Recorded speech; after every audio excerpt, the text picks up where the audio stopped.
Glory with the Father, and the Son, and the Holy Spirit, as it was in the beginning, is now, and ever shall be, world without end. Thank you, Jesus.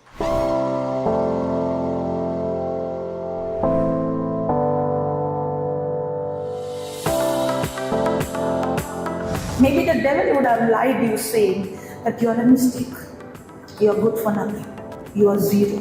Maybe the devil might be saying you are a victim, you are born in this family, you are born in this condition. Because of this, you are like this. But that is a lie. None of those things determines my future. My God determines my future. If God can do this in my life, God has plans for you.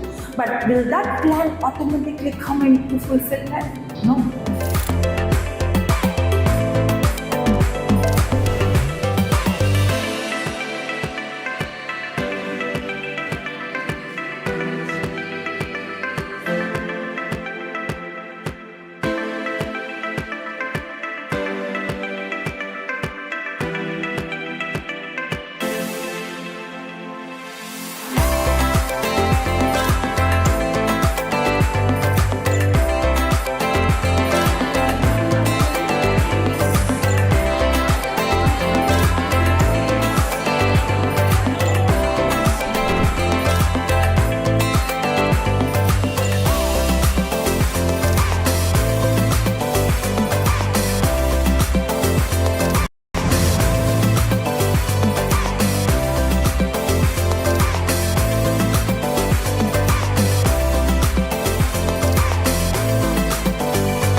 Maybe the devil would have lied you saying that you are a mistake, you are good for nothing, you are zero. Maybe the devil might be saying you are a victim, you are born in this family, you are born in this condition. Because of this, you are like this. But that is a lie. None of those things determines my future. My God determines my future. If God can do this in my life, God has plans for you. But will that plan automatically come into fulfillment? No.